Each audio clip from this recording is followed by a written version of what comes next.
마다 하시는 부분들 있으면 질문하시면 답변 드리겠습니다. 네네. 지금 말씀하신 게 안전한 투자 성향을 갖고 말씀을 하시는 거고, 네네. 이 은행 가면 네. 투자 성향이 어떤 거냐, 예. 공급이냐 아니면 안정적이냐 네네. 이런 개념으로 분류를 하잖아요. 네네. 지금 말씀해 주신 거는 안정적인 개념으로 말씀을 해 주신 거잖아요. 좀 더 내가 고위험적으로 많은 수익을 바라볼 수 있는 개념도 있죠. 실제는 이게 결과적으로 안전하게도 갈 수 있는 장치일 거라고 생각을 드는 거고, 조금 더 공격적으로 하시겠다고 하면, 뭐 이렇게 세트를 하시기보다 내가 정말 탑픽으로 꼽는 뭐 한두 개 기업에 투자하시는 게, 조금 더 뭐 효과적일 수는 있겠죠. 아까 네이버 같은 거 하나 잘 찍으시면, 예, 그렇죠. 네. 그렇게 말씀드릴 수 있을 것 같네요. 그 10만 원짜리 포트폴리오 한 다음에 배워가지고 네네. 내가 개인적으로도 할 수 있는 거죠? 아, 예, 맞습니다. 네네. 안 통하고. 네네.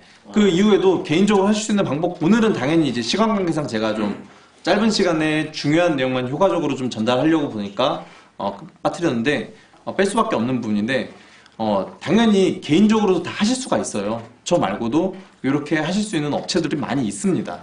실제로, 네이버 같은 데서 장애주식 검색해보면 많은 업체들 리스트가 나와요. 그래서 한 군데만 전화하시지 말고 골고루 전화해보셔가지고 관심 있으신 분들은 적극적으로 그렇게 내가 적극적으로 찾아봐야지 또 비교가 되지 한 군데에서 한 군데 얘기만 들으면 또 안 되잖아요. 네, 그렇게 직접 해보실 수 있고 그런 부분들까지 다 안내를 드리겠습니다. 그러면 이 장내 주식, 그러니까 상장된 주식은 증권거래소에서 그쪽에서 하는 거 마진이 있잖아요. 어차피 거래 수수료. 네네. 그거 개념인 거죠? 네, 장내 맞습니다. 주식도 어차피 고객과 그러니까 주식을 가진 사람은 나랑 직거래를 못 하는 거잖아요. 예, 직거래하기에는 너무 그 대상이 너무 적기 때문에. 찾아다녀야 그렇죠. 되니까. 예. 누군가 네. 주식거래소처럼 회사들이 중간 부동산 중개소처럼 해주는 네네, 거잖아요. 맞습니다. 네. 어, 내가 200만 원 거래하려고 부산에 있는 사람을 만나러 갈 수는 없잖아요. 네. 그러다 보니까 이제 여기서는 이제 중개인들이 좀 비교적 활발하게 활동을 하고 있는데요.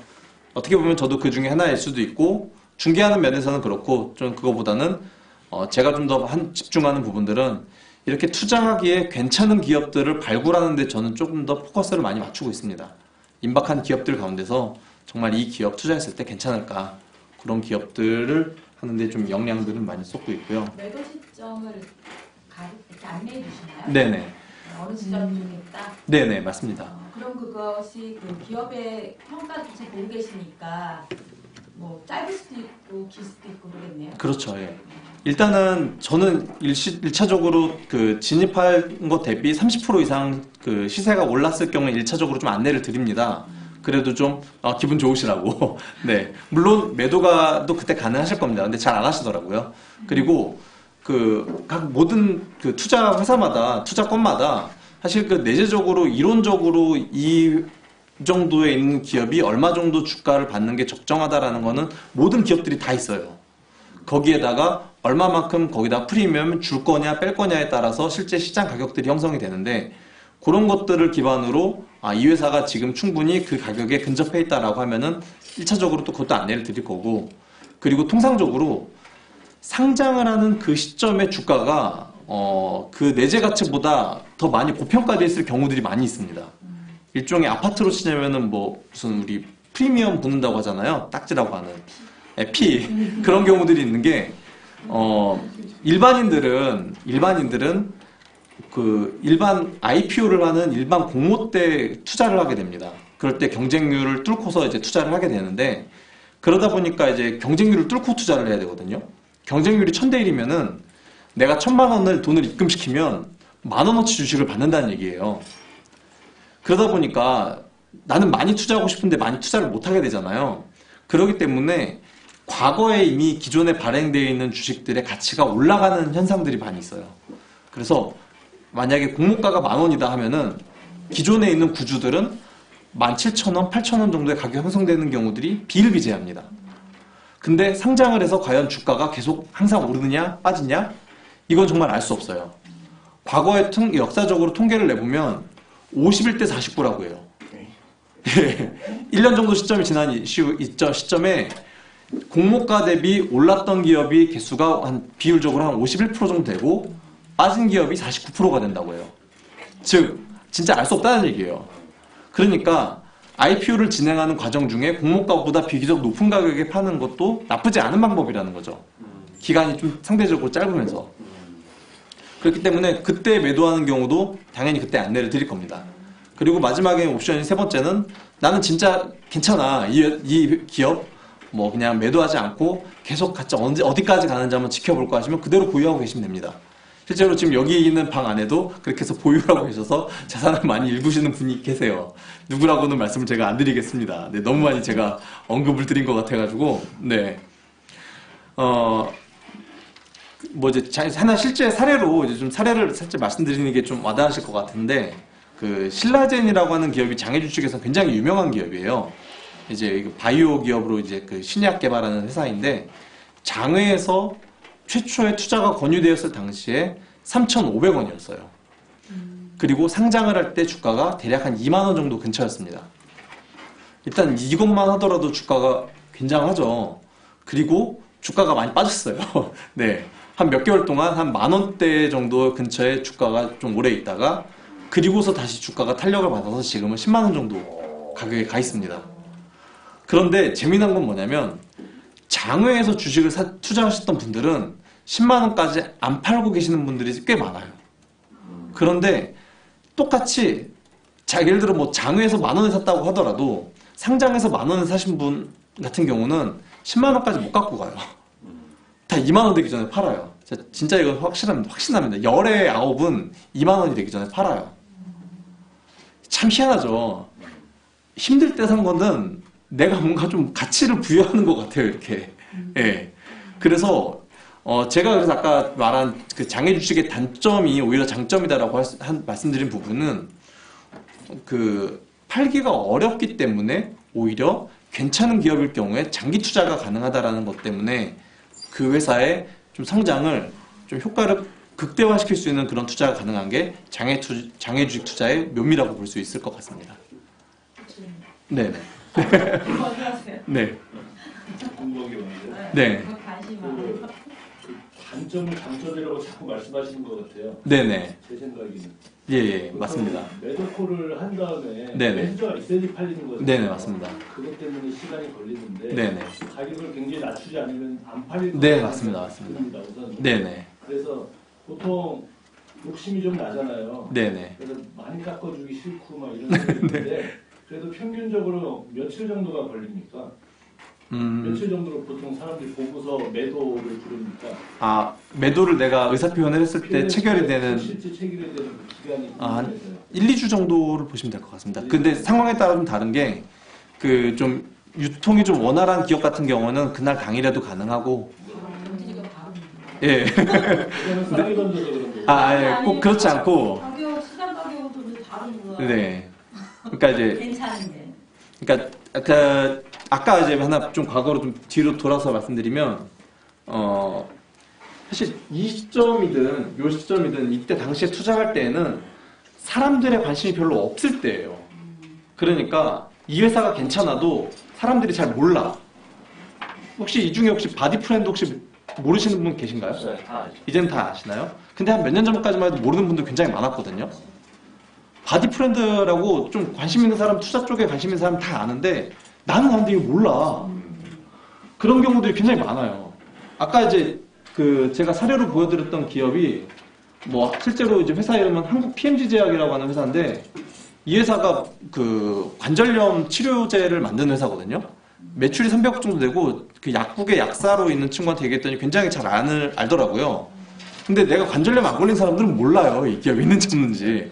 그러니까 어떻게 말하면 아까 그 표현이 조금 제가 좀 일부러 그런 표현을 했던 게 아니라 어떻게 하면 사람들의 관심이 아직 없는 시점에 투자를 했기 때문에 거래가 잘 안 되는 겁니다. 그래서 좀 그러한 애로사항이 있어서 이게 좀 그 패러다임은 좀 다르게 보실 필요가 조금은 있는 게 내가 산 그 주식을 샀을 때 얼마에 샀으면 이 회사의 가치 정확히 얼마라는 개념보다는 자산의 성격으로 어느 기업의 주식을 몇 주 정도 보유하겠다라는 그런 좀 생각이 조금 전하는 약간은 좀 필요할 것 같아요. 그거를 바로 매칭을 계속 시키려고 하다 보면은 어떤 현상이 발생하냐면은 계속 이런 현상이 발생합니다. 어떤 현상이냐면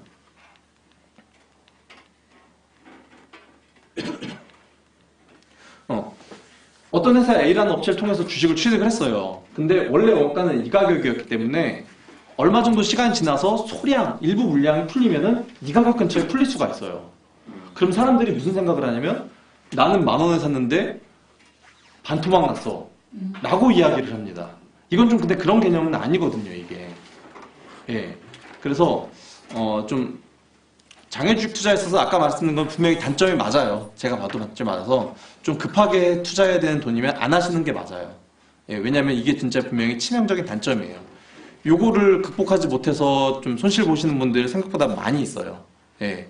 그러니까 너무 큰 금액 말고 좀 잃어도 되는 돈이라고 저는 생각하지 않아요. 그냥 좀 묶어놓을 수 있는 돈을 기준으로 하시는 게 좀 좋을 것 같습니다. 네. 느낌이 저 마진이 네. 거의 우리 거래할 때마다 부가가치세 내는 느낌일 것 같아요. 네. 저게 어느 정도 거리가 되죠? 말씀드리면 너무 충격적이어서 여기서 방송에서 말씀드릴 수가 없고, 굉장히 클것 같은 제가 그래도 저도 상도이라는 게 있기 때문에 타 업체를 너무 비방하면서 이렇게 제 거 홍보를 하기엔 좀, 대략적인 느낌을 네. 갖고 계신 분들도 궁금하실 것 같아요. 예. 방송 끝나고. 네, 그럼 방송 끝나고 개인적으로 하겠습니다. 네. 그게, 완전 깜짝 놀랄까. 근데 사실 여기 말씀드리면, 좀 자로 재보니까 50%네. 네, 뭐 비슷하게 보셔도 되실 것 같아요. 예. 근데 저도 어떤 부분은 인정하실 수밖에 없는 게 아예 나올 수가 없는 주식인데 가져오는 경우들이 있어요. 그런 경우는 사실 그 뒤로 돈을 굉장히 좀 많이 쓰게 되거든요. 예, 그런 부분은 사실 있기 때문에 어쩔 수 없습니다. 예. 그러니까 안 될 걸 되기 위해서 빼오시는 분들이 있거든요, 이렇게. 예. 그래서 어느 정도는 저도 뭐 사실 좀 제가 요 형태의 비즈니스 한다면 저도 비슷하지 않았을까 싶습니다. 근데 제가 생각하는 가치관과 좀 달라서 저는 좀 다른 모델로 진행을 하고 있다고 보시면 될 것 같고요. 네네. 바이오 주식에 대한 앞으로의 전망하고요. 네. 그다음에 아까 말씀하셨던 그런 바이오 주식 중에 상당한 수익률을 내던 주식들이 지금 한 일주일 정도 상당히 완전 바닥으로 치닫고 있거든요. 네네. 그거를 어떻게 보시는지 전문가 입장에서 예, 잡고 있어야 되는 건지 팔아야 되는 건지. 일단은 전수영 대표님의 그 특수성을 조금 더 반영한다면은 그냥 계속 가지고 가시라는 말씀을 좀 드리고 싶고요. 대체적으로. 되게 아쉽네요. 예, 왜냐면은 이게 예전에 제가 이제 보험사 지점에 있을 때도 그때 거기서 똑같은 개념으로 말씀을 한번 드렸었는데 2007년, 8년을 기억하실지 모르겠습니다. 그때 당시에 중국이 세계 공장이라고 해갖고 굉장히 큰 주목을 받았거든요. 그리고 중국의 상해 종합지수가 6,000포인트, 8,000포인트까지 치솟았습니다. 그러다가 그 이후의 일은 아시죠? 예, 리만 브라더스라고 하는 이제 그 미국에 있는 투자은행이 그 문을 닫으면서 이제 금융위기들이 많이 와갖고 전세적으로 지수가 많이 떨어졌어요. 그래서 그 당시에 상해 종합지수 2,000포인트로 뚝 떨어졌습니다. 반의 반토막이 난 거죠. 그리고서 그게 회복되는데 한 5년, 6년 이상이 걸렸거든요.